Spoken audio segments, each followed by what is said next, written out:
Lotions, potions, and 1,000 motions. Why is it so mesmerizing to watch someone arrange a decadent dessert on a bathroom tray right before they lather on 20 different serums? What makes that performance of self-care so addictive? Have you ever considered that a version you see all over your social media feed is a deception, that it has nothing to do with caring for yourself and everything to do with convincing you to buy products you don't need? Somehow along the way, self-care stopped being about rest and started being about a bathroom counter collapsing under the weight of 20 different serums, gold-infused eye masks, and single-use sheet masks. Influencers sell you this stuff like it's a magic ticket to a higher state of being, but their promises of transformation are as empty as their packaging. It's not about feeling restored anymore, is it? It's about showing off the fanciest bubble bath, the richest desserts, and the constant parade of specialty oils and imported clay powders all crammed up in a 30-second video. They call it wellness, but in reality, they're just whispering into your ear that true peace is just one more expensive cream away. Its entire aesthetic built on fantasy that the more you buy and the more you perform, the happier you'll be. But this isn't self-care. It's a performance, and influencers are the masters of this product-driven religion. They have perfected the art of a multi-step ritual, and they redefine self-care as an expensive, complicated show. Hey Queens, my name's Alyssa, and today I'm pulling back the curtain to show you and to see how truly definition of self-care got twisted from a tool for survival into a meaningless and complicated daily chore.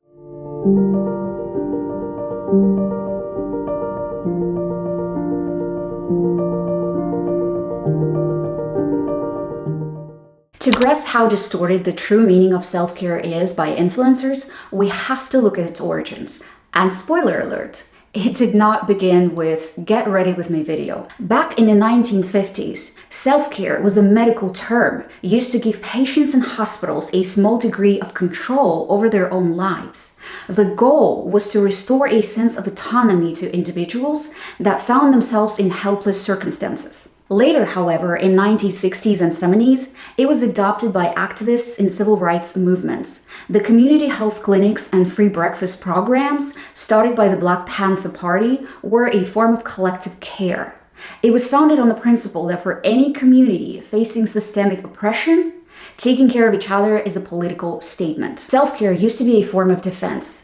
It was about getting enough rest so you can continue to fight. It was about setting boundaries to guard your energy and holding on to your humanity when the world was trying to strip it away. It had nothing to do with a 12-step ritual. So where did it all go wrong? Yep, social media. This powerful community-driven idea was completely emptied out and turned into something that could be sold. And influencers are the perfect salespeople. They didn't just sell you the product, did they? They sold you the ritual. They sold you the fantasy that your well-being was a complicated multi-step journey. And the message was no longer preserve yourself to fight another day, but rather perfect yourself for the camera today. Influencers are experts at cultivating intimacy. They establish a one-sided relationship, which makes you feel like you know them, which in turn makes their recommendations feel like an advice from a close confidant.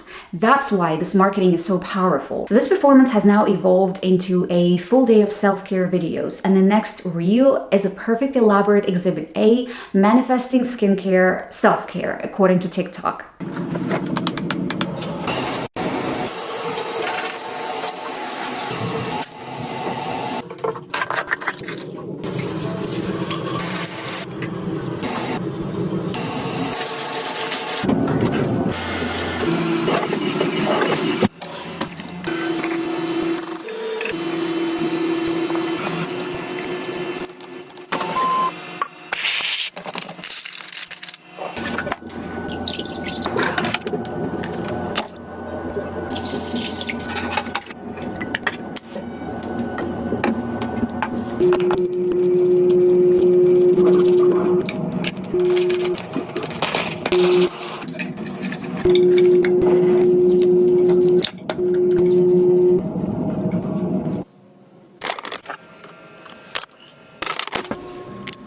And don't get me wrong, please, I completely understand the appeal. This kind of content is incredibly soothing and relaxing to watch. But it's crucial to remember that this is a carefully curated show, a commercial.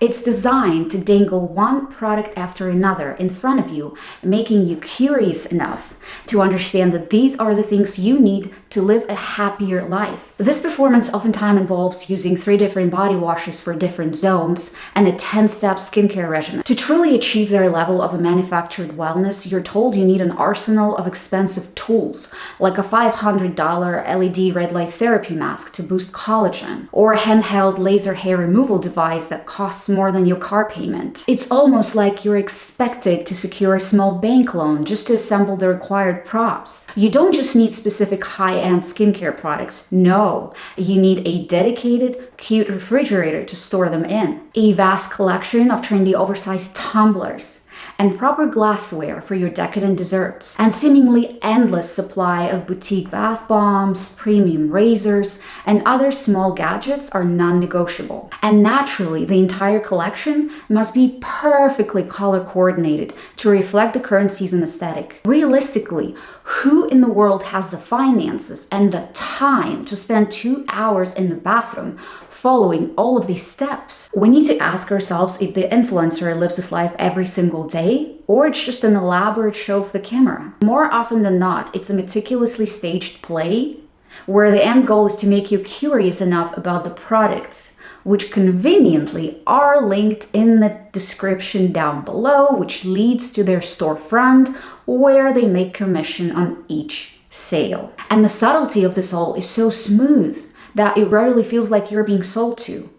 The pitch is disguised as a genuine peek into a relatable person's life. But let's be honest, do we really believe that their home looks that pristine 24/7? Or that they just effortlessly hit record without spending hours first cleaning and arranging every single item and setting up perfect lighting? The final clip is the result of countless of hours of retakes and professional equipment, but because it's on our social media feed, our brain is trained to see it as authentic. This is where social media power becomes almost hypnotic and far more potent than a traditional TV commercial. We watch a movie and understand that there is a separation. We don't typically feel a surge of envy or anxiety that ruins our mental health because we know it's pure fiction, right? But social media presents a fantasy that masquerades as reality. It erodes the boundary between entertainment and life, which is why it hits so close to home. And that's the reason we find ourselves jumping to buy the exact same gadget someone just demonstrated, or fill our Amazon carts with the same decor and accessories. There is a subconscious belief that if we can just acquire all the right pieces and drain our bank accounts in the process, we can finally achieve that same curated perfection, that elusive true level of self-care. But the performance isn't just about selling you the products, it's a fire hose of dangerous misinformation. And the advice they dish out, disguised as helpful wellness tips, can oftentimes be very harmful. Whew. Let's talk about the viral TikTok trend of period bath.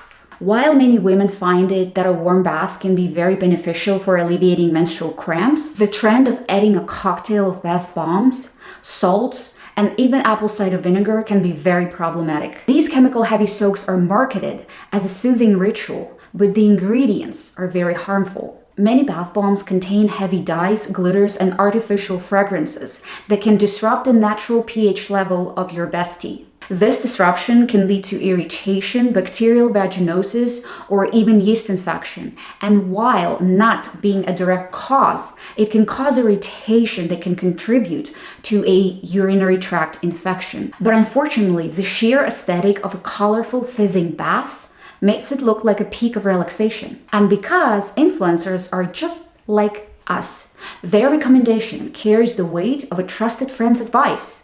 And if it works for them, it works for us. Then there is this morning shed trend where an influencer wakes up in full glam, peeling away layers of overnight masks, silicone patches, and body wraps, which is probably the most staged and nonsense performance of self-care I have ever seen.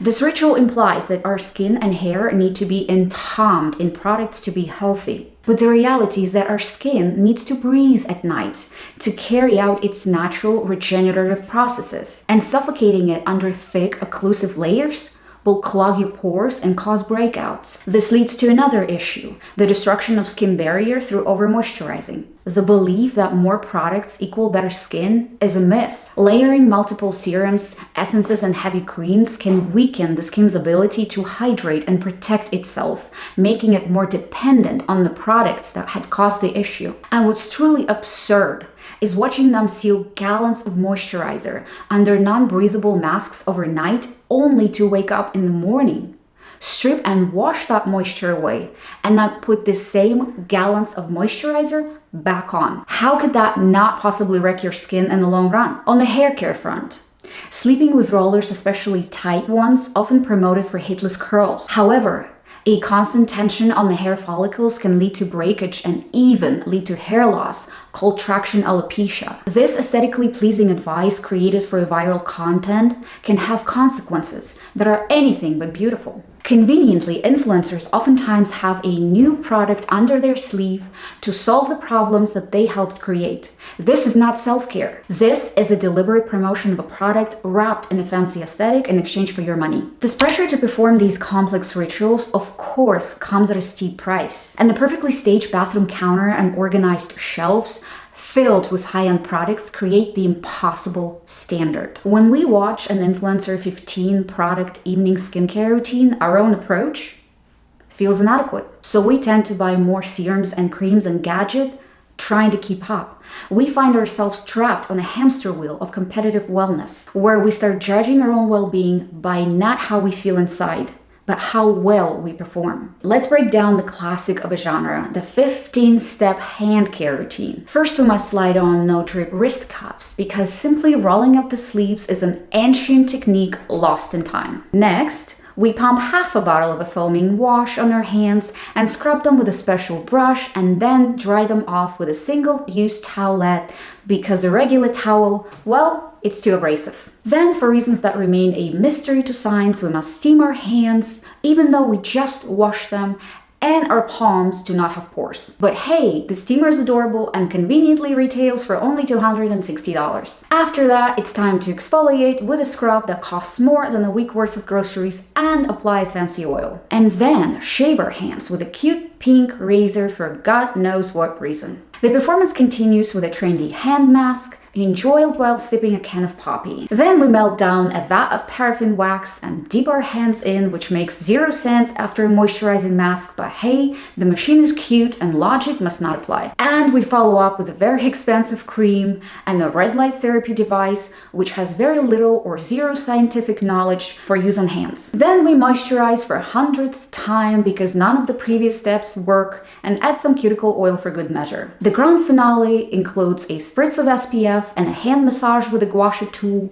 which will accomplish absolutely nothing. And the whole circus show is a masterclass in performative care. It's designed to sell a mountain of useless gadgets. It promotes an idea of over-moisturizing, which will do more harm than good. And just like that, $568.47 later, excluding the gua sha tool, which I could not find, but judging by the prices on their website, it could easily retain for $50, we can finally achieve the level of self-care that no normal individual can relate to. This whole system is designed to make us believe that our self-worth is something we have to buy. It's turned self-care from a basic survival tool into an expensive members-only club. And suddenly, feeling good requires a bathroom overflowing with product and a bank account that can handle the damage. And the Oscar for best performance goes to the gadgets. An arsenal of expensive tools that promise miracle results with a barely shred of scientific proof. Consider the trend of at-home red light therapy masks. To boost collagen, you're told you need a device like Omnilux Contour Face for only $395. Or the Dr. Dennis Gross Spectral Life, which retails at $455. These futuristic masks promise a medical-grade result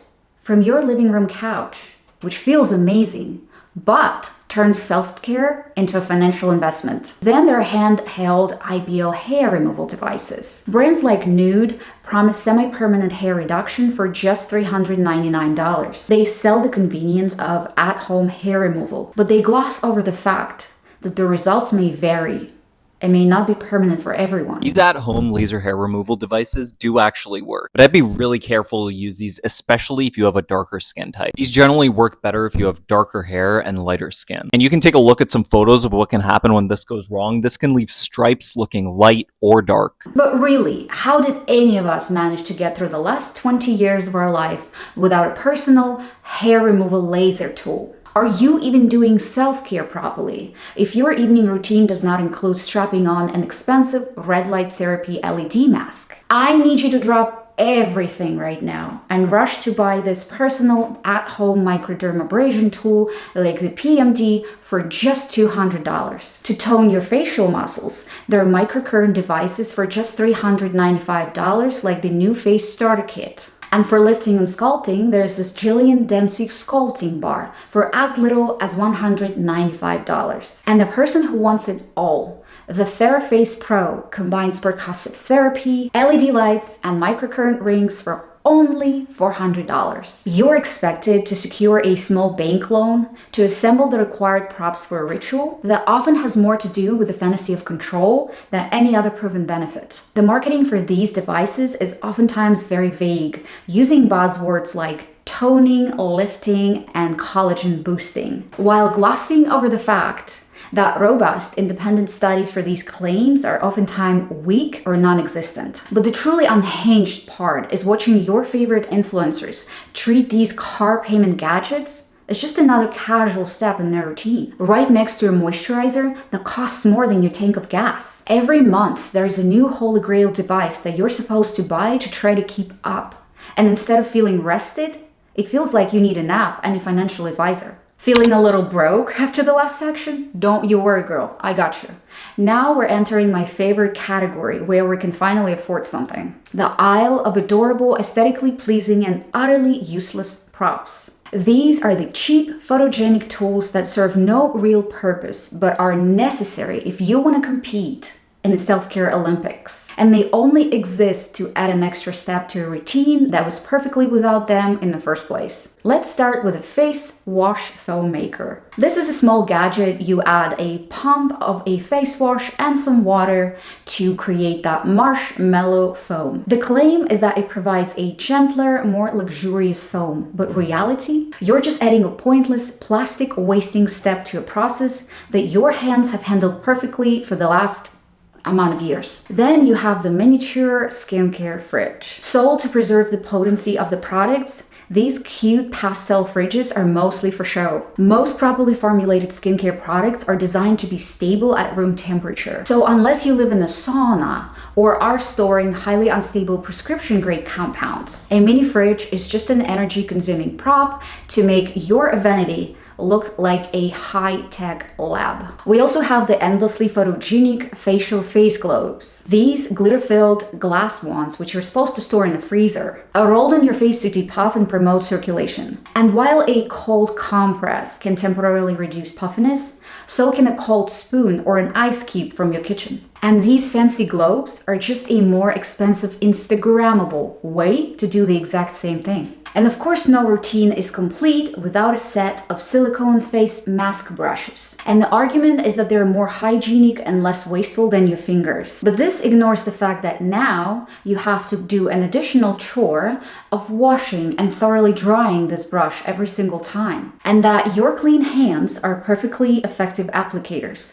It's a solution in search of a problem, created to sell another product. And who could forget, of course, the towel warmer. Marketed to create a spa-like experience at home, these products promise to open up your pores and improve product absorption. And while a warm towel feels nice on your face, you can simply achieve the same effect by running a washcloth under hot water for 5 seconds. And for the dream of wrapping your whole body in a warm towel, well, that fantasy quickly collides with reality. A dry towel from a warmer loses its heat almost instantly the moment it collides with cold air and your wet skin, making this luxurious experience only last for 5 to 10 seconds. It's an appliance designed to sell the idea of manufactured luxury, not functional reality. Other props in this theater of absurd include silicone face scrubbers, which promise gentle exfoliation that can easily be overdone. My dermatologist told me to stop washing my face with my hands. She couldn't have been more right. Just look at the dirt in my pores. She gave me this cleansing brush with soft silicone bristles, which... First of all, get a new dermatologist. Second of all, anytime you see somebody compare your skin to fruit, whether it be a lemon, an orange, strawberries, it's never an accurate representation of the accumulation that goes on in your pores, in your skin.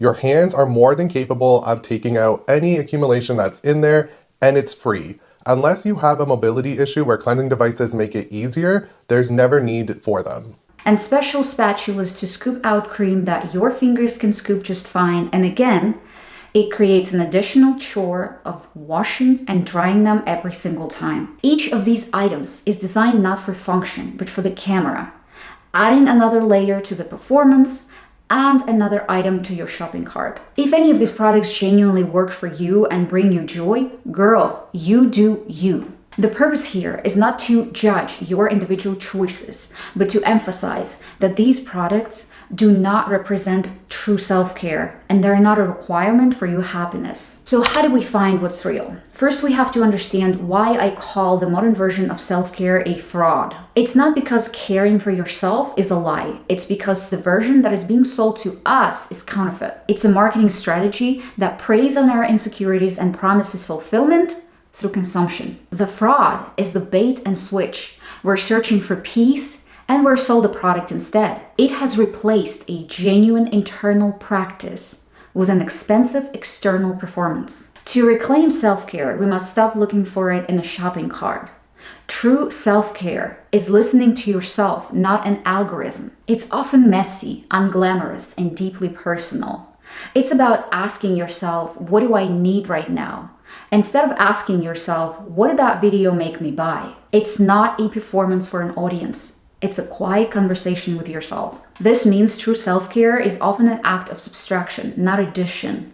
It's about saying no to things that drain you. It's about putting your phone down for an evening and allowing yourself to be simply bored. It's about getting an extra hour of sleep instead of performing a 12-step ritual. It's about setting boundaries to protect your energy and your peace. This is not aesthetic. You can't photograph a decision not to buy something. There's no affiliate link for taking a walk in silence, calling a friend that you miss, or finally scheduling that doctor's appointment that you've been putting off. Authentic self-care is about decommodifying your well-being. It's about building a life that feels good on the inside, not the one that looks perfect on the outside. We have to start asking ourselves different questions. Is this about restoring my energy or performing a ritual? Is this for my well-being or just for the camera roll? By answering honestly to those questions, we can dismantle the fraudulent version and start building a true version of self-care, our own. To claim self-care is a lie is not to suggest that taking care of yourself is misguided. Influencers took a vital tool, a survival kit, and replaced it with a shopping list. It's been stripped of its original meaning and reduced to a competitive act of consumption. We're searching for a map, and we're just handed a shopping catalog instead. True self-care cannot be found in a shopping cart or a 12-step ritual because this isn't something you buy or perform for others. It is something you build for yourself. It is not something you perform for an audience. It's something you preserve for yourself. That's the true definition of self-care. And if you find value of this type of analysis, please consider subscribing. It really helps the channel out. And make sure you don't miss at what I'm looking next. Thank you so much for watching, and I will see you next time. Bye.